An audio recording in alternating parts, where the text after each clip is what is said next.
Hey everybody, welcome back to the channel. Mr. Gorell. I have another toy unboxing, and today it's going to be some more McFarlane goodness.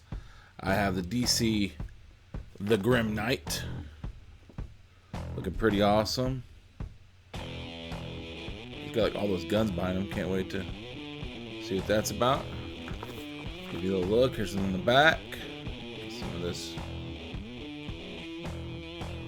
reflection off. And then the other one I got to open today is one of my favorites, Deathstroke. McFarlane's knocking out of the park with these. So I got two more to add to the collection. I'm going to open them up, see what they look like, and tell you guys what I think about them. Alright, we got Deathstroke here, one of my favorites. Well, let's just get into it. This is Deathstroke, and it's from Arkham Origins.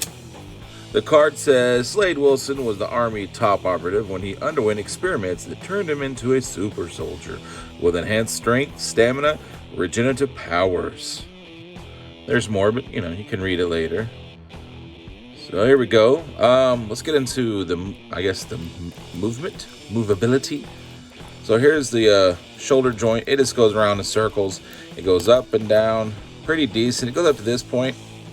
I mean, that's not the highest ever, but what kind of makes it good is that it has this shoulder pad, and it's a rubber, you see, and because it's rubber, it's not like those hard ones, so he does get a lot more mobility.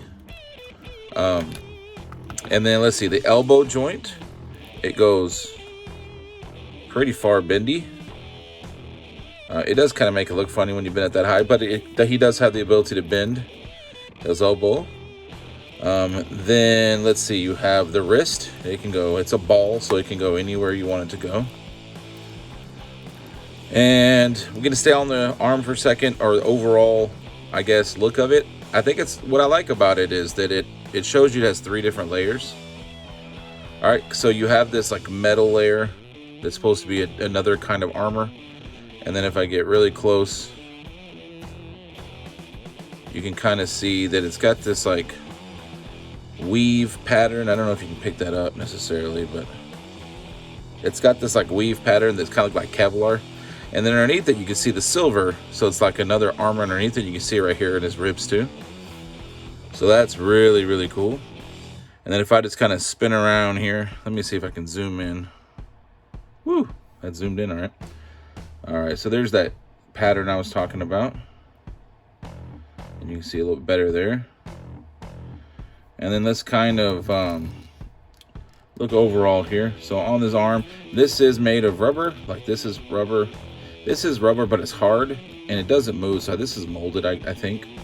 But you got all the pouches and pockets. And on this side, what is it, like shotgun shells or something? More there. And then let's see, he has no rear end to speak of. He's a flat bottom boy. Might need to work on some of that. Underneath here we got more pouches. We got a gun. It is rubber, but it's molded. It doesn't move though. It's like glued. And underneath this arm he has more pouches. Looks like a grenade. And then onto the legs. I'll show you here before we do that.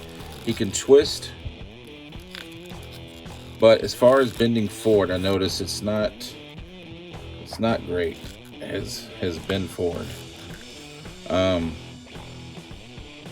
But his legs, here, we'll do this real quick. He's got a pretty decent knee joint. I do like the way they did this. And then the ankle, it's again, it's a ball just like the wrist, and it has the toe crunch, so you can bend that pretty well.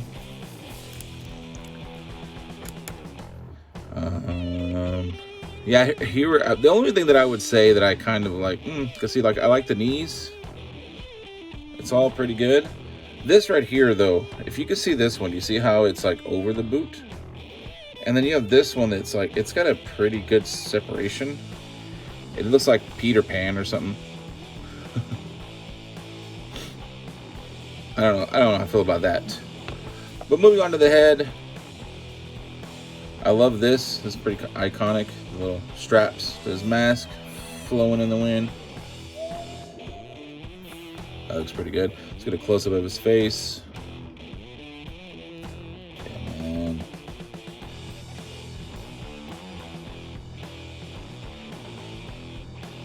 Let me see if I can...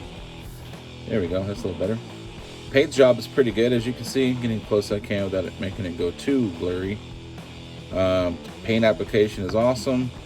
It's actually a little shinier. The video is not really picking up as well, but it is pretty shiny. Gold.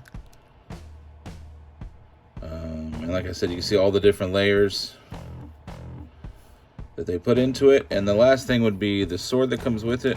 He has a little sheath back here, and you can kind of see it does have this like strap that it goes inside of, and then it has a peg.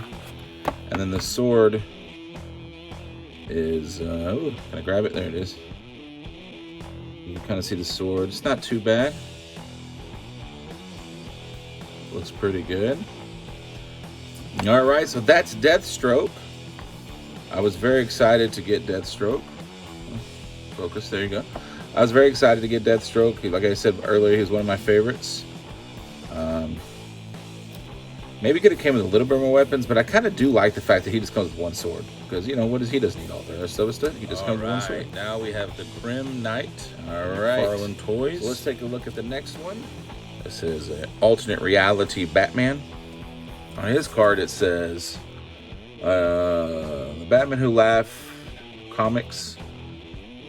Ripped from Batman's greatest nightmare, the Grim Knight is the world's most dangerous vigilante, unafraid to use any weapon and go any length to stop those he deems worthy of death. All right, so let's take a look at him. First thing I will say is I love the gray, like Batman symbol underneath it. Now it is blocked by the ton of pouches you're about to see. So let's just take a look here. Here's his arm. It's gonna be very similar to Deathstroke. He might have a little bit more bent up because he doesn't have that shoulder pad. His arm, same elbow movement. His actually might be blocked a little bit by the spikes. And wrist is the same. And onto the chest. Let's see if we can get a little bit up close here. You can see all the pouches and all the goodness here that he has. This is all rubber, right? But it doesn't move. So like somewhere it's attached. I think it's here.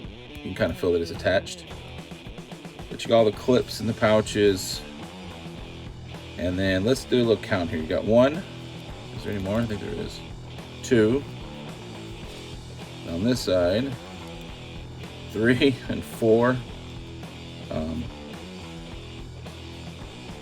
And they are, again, rubber but attached. Still pretty cool. And he has this belt right here that does spin around. It's kind of like his utility belt, I guess, for better. He also suffers from the flat bottoms. Now, I guess they're there to kill people. They don't work on their the rear end. I would say here's the problem that I have with this one. Right off the bat, his forehead's a little. I don't see other people talk about it. Once you see it, you can't unsee it. It's a little bit. Whoop, somebody kind of sloped it forward a little bit there. But the paint is really good. I like the when you look at it from the front, it's awesome. And that's basically why I get these. I get these because I can't afford statues, obviously. So I think these make up for it. He's got this pretty good fold of fabric around his neck for like a mask, I assume. And let's just keep moving down. He's got the kind of like SWAT team or special forces kind of pants, and you can see where it folds up and bunches up in different places. Knives and more pouches. Same thing with the bends. It goes pretty far knee bend. He does have the sweet Batman symbol, if I can get it to focus. Sweet Batman symbol on the knees. And it keeps going down.